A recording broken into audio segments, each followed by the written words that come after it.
Salut à tous et à toutes, bienvenue à ce journal édition 62. L'Institut médico-légal refait surface. La cérémonie de réouverture de l'institution s'est déroulée ce vendredi en présence notamment de la première dame Sophia Saint-Rémy Martelly, des ministres de la Justice, de la Santé publique et du représentant spécial adjoint du secrétaire général des Nations Unies. Dans leur intervention, les autorités précitées ont réaffirmé le soutien de leurs institutions respectives au fonctionnement de l'Institut, suivant tour à tour Pierre Richard Casimir et Sophia Saint-Rémy Martelly. Notre système pénal a longtemps eu recours à l'aveu, qui a toujours été considéré comme la reine des preuves. Or, l'aveu de l'inculpé, comme preuve par excellence, a plus d'une fois fait l'objet de controverses.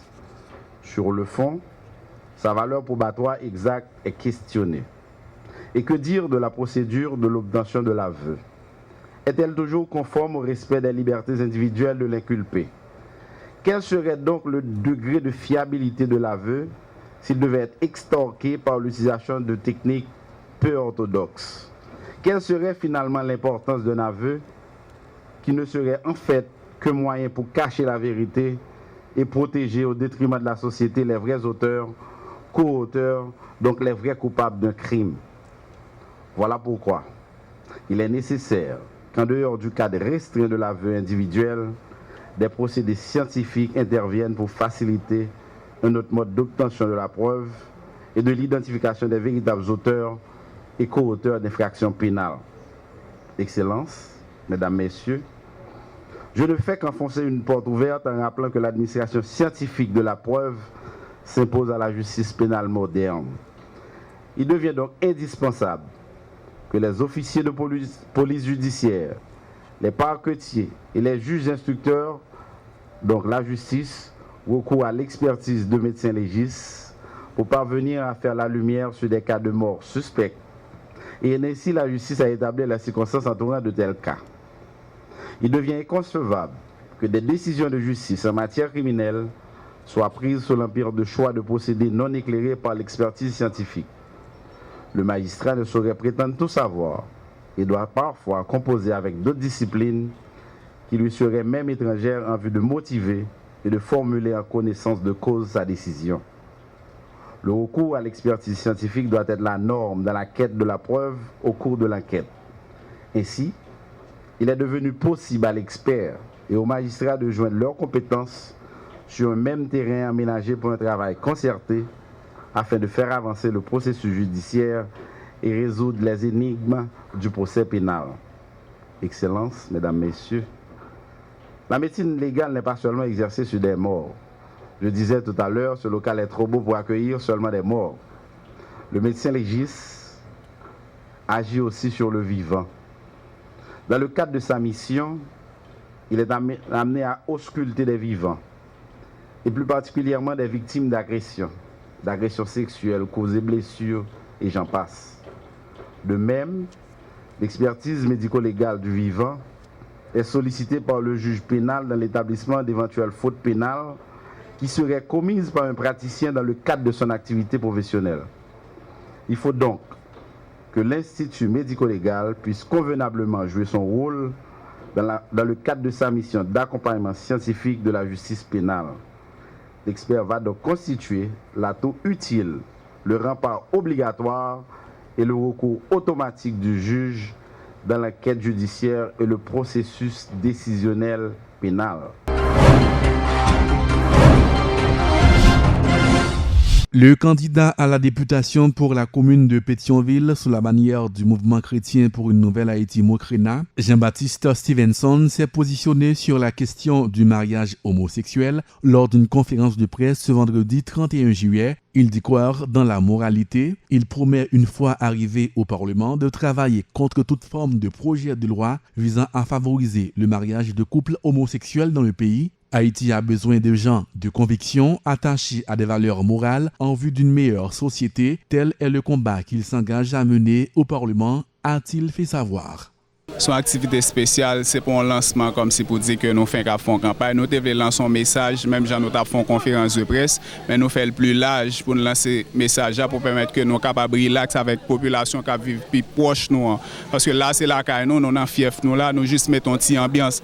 Pour me dire que la campagne aujourd'hui, c'est pour aller au plus haut niveau pour faire monde que nous pouvons rencontrer autant de messages tant que Jean nous fait dans la radio signal aujourd'hui tant que Jean a fait là avec tous les représentants qui là pour non seulement apprendre qui est Stevenson Jean-Baptiste mais garder qui est qui va le débuter demain si Dieu veut. Qui t'aime dire que premier bail là c'est que libéral jeune un monde qui agit avec conscience sociale, moralité et qui croit que pour communauté à pays ça a changé, faut que monde qui est craintif.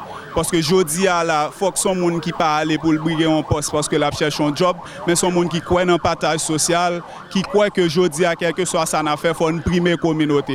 Et dans ce sens ça, nous allons travailler pour permettre que une harmonie et dans la société à côté que nous t'a doué une société qui a participé, nous avons une proposition sur action civique et participation citoyenne. Ça c'est la première bataille que nous allons faire dans le parlement pour permettre que yon ka veiller sur l'autre mais participer surtout dans le cas pas nous. Nous avons un pays côté que une question de passivité, tout le monde passif et ils n'ont pas participé dans la communauté alors que ils ne pas rendre compte si la communauté a détruit, si l'environnement a détruit.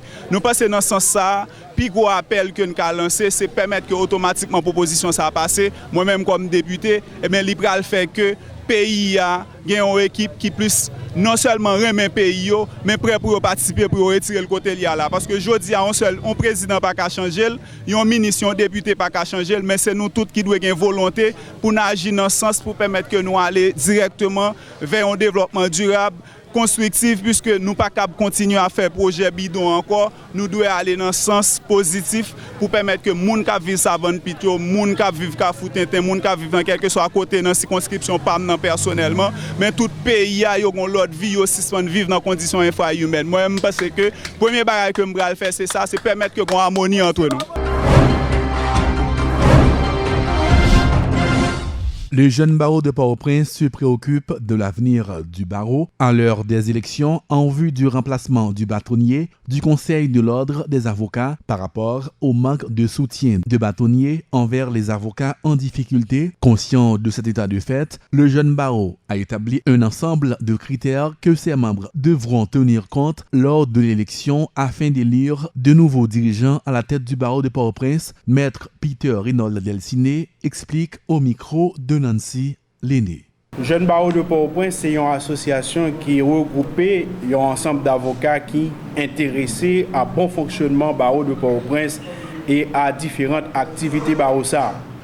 Il y a pour mission pour supporter Barreau dans le cadre de démarches à entreprendre dans l'objectif pour capable gagner un Barreau uni, un Barreau qui est fort, un Barreau dynamique et motivé sur les grands problèmes de droit et justice afin que chaque avocat qui trouve dans la profession ça, lui senti que l'a évolué dans un cadre qui facilite l'épanouissement professionnel.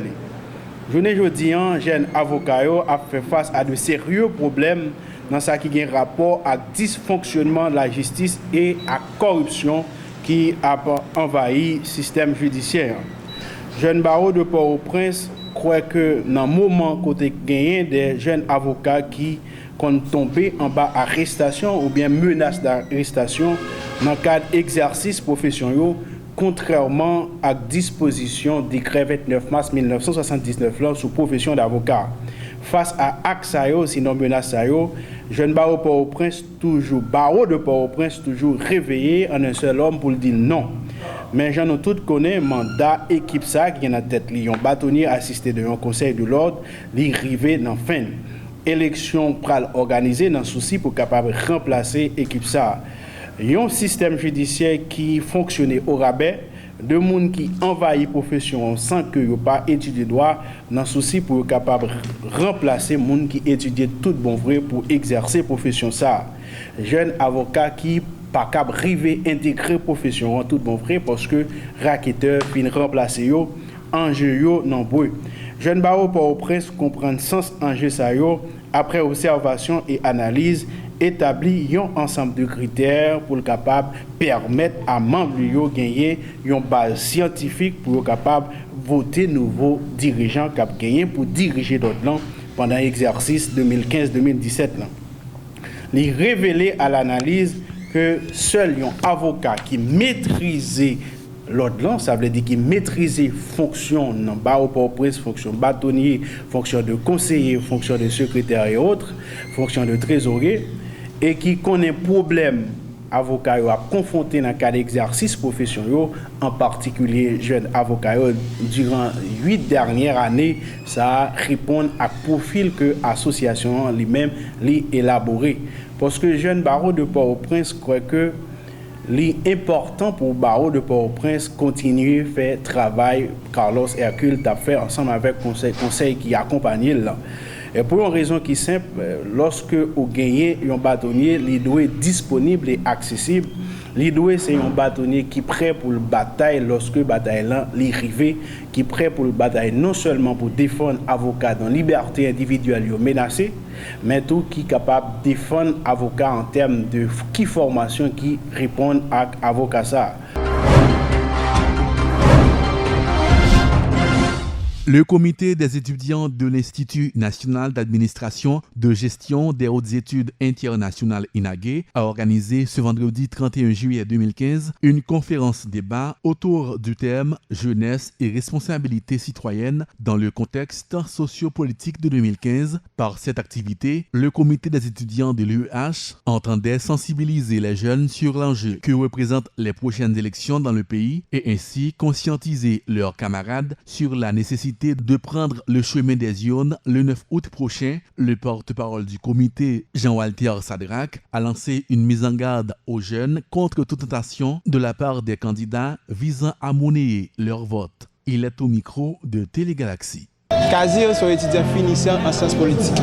Je dis à nous faisons activité pour Kazir, ça veut dire que nous prenons l'espace universitaire là, nous transformons en politique. C'est juste que tout débat dans tout grand pays au monde, tout débat, quel que soit pays dans le monde là, et pays qui sont sérieux, les candidats ont toujours consulté approche et idées universitaires.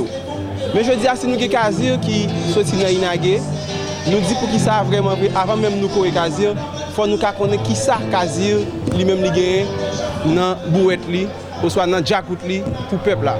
De ce fait, c'est pas parce que Kazir ils sont étudiants dans l'espace là, nous allons voter la l'unanimité, n'a courir la l'unanimité, nous dit OK, ça c'est pour nous, nous obligés soutenir Kazir. Mais avant même nous soutenir Kazir, nous voulons que nous connaissions qui ça Kazir lui-même, qui innovation nous va porter dans la chambre, parce que la société à la dérive comme ça, ou c'est universitaire, ou il y a des approches que vous allez faire, des innovations que vous allez porter, qui est vraiment vrai, ou agir contrairement par rapport avec l'autre monde qui agit de façon qui baille la société à problème. Je dis à Kazir, nous fait activité ça pour lui, c'est juste que pour nous consulter le programme et ouais, comment il va modeler genre de activité ça pour la porter dans le Parlement. Pas fin dit que l'activité c'est pour nous supporter étudiants. Normalement nous prévoyons tout faire face à face entre candidats. Nous pas avons appartenance avec Kazir. Pas dit que Kazir par le fait que c'est étudiant INAGE, c'est lui-même qui va pour une innovation dans la chambre. Mais qu'on y a là, si Kazir sorti dans l'université d'État qui fait partie de INAGE, avant même nous avons représenté ça dans la chambre, côté que quelque chose, elle va parler, elle servait à chapeau INAGE à parler parce que c'est là l'étudier. Nous voulons consulter le programme pour vraiment voir ce qu'il a fait pour essayer de innovation par rapport avec l'autre monde qui la chambre.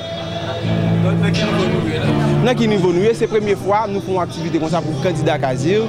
Nous devons consulter le programme et nous sommes ça ce débat là pas mal comme idée. Pour nous là, c'est passer de l'idée à la matérialisation de l'idée. Est-ce que l'espace ça pour l'autre candidat? L'espace ça est toujours ouvert pour tout l'autre candidat, sauf que n'a pas Kazir, nous pas offrir comme un candidat. Dans Avian Déclaire, c'est étudiant Kazir qui a fait une conférence, mais nous va mettre candidat Kazir à pièce numéro. Si pour l'autre candidat qui est entré dans l'espace là, peut-être que nous avons face à face parce que ou pas prendre un candidat ou venir mettre dans l'espace là, la université là la politiser. C'est juste que nous mettons Kazir, c'est pas candidat mais c'est étudiant qui présente en conférence déjà mais c'est pas candidat. À présent, un coup d'œil dans l'actualité internationale. Ce graffiti, il est écrit vengeance en hébreu. C'est dans cette maison que l'incendie s'est déclaré peu avant l'aube. Un bébé d'1 an et demi est mort. Plusieurs membres de sa famille ont été grièvement blessés. Dans le village de Douma, c'est la consternation. Ces crimes commis par des colons ne sont pas sans précédent. Ils surviennent fréquemment et selon le même scénario. Et l'armée israélienne vient toujours dans les villages pour promettre des solutions, la paix et la sécurité, mais rien ne change. Selon la police israélienne, le crime porte la signature d'extrémistes juifs. Des soldats ont été rapidement dépêchés sur place. Ils promettent de tout faire pour retrouver les responsables. L'armée a évacué la famille prise pour cible par hélicoptère. Les parents du bébé décédé ainsi que leur fils de 4 ans sont soignés dans un hôpital de Tel Aviv pour des brûlures au 2e et 3e degré. Les autorités israéliennes ont vivement dénoncé l'attaque. Le gouvernement d'Israël condamne de manière très claire ce crime haineux qui est un acte de terrorisme. Nous combattrons et vaincrons le terrorisme, quels que soient les responsables. Le peuple d'Israël s'unit pour condamner cet acte de violence insensé et nous ferons comparaître les auteurs devant la justice. Une enquête a été ouverte, mais déjà le président de l'autorité palestinienne dénonce un crime de guerre d'Israël et veut porter plainte devant la Cour pénale internationale. Un porte-parole du Hamas a quant à lui appelé à des représailles. À Douma, une foule compacte s'est rassemblée ce vendredi pour les funérailles du bébé décédé dans l'attaque. Après une ultime présentation des 2 projets, Thomas Bach, le président du Comité international olympique, annonce le résultat du vote. Beijing.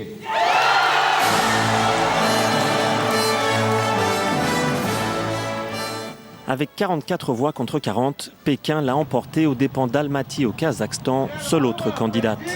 Pour la première fois dans l'histoire, une ville aura accueilli les Jeux olympiques d'été et d'hiver. C'est notamment l'un des arguments clés qui a convaincu le CIO, l'expérience acquise lors des Jeux d'été en 2008. Autre point qui ont joué en faveur de Pékin, la volonté de développer le marché des sports d'hiver au nord de la Chine, qui profiterait à plus de 300 millions de personnes. La plupart des épreuves se dérouleront dans 2 stations de sports d'hiver à 200 km de la capitale. Plusieurs sites sont encore à construire, mais Pékin a un avantage. 6 installations existent déjà et d'autres sont un héritage des Jeux d'été en 2008. Un élément qui permet d'amortir le budget, environ 3 milliards d'euros sont prévus. C'est beaucoup moins que lors des Jeux de Sotchi l'année dernière, dont les coûts avaient explosé, plus de 37 milliards d'euros. C'est d'ailleurs ce qui a effrayé d'autres candidats potentiels. Seul gros point noir de la candidature chinoise, la neige. La compétition sera dépendante de la neige artificielle dans tous les sites et en dehors des installations, il risque de ne pas y avoir de neige du tout. Un argument qui aurait pu faire pencher la balance. Almaty proposait de la neige en abondance. En plus de coûts réduits, 80% des installations existent déjà. Sur ce, nous mettons un terme à ce journal. Un grand merci à vous tous qui l'avez suivi. Au revoir, à bientôt.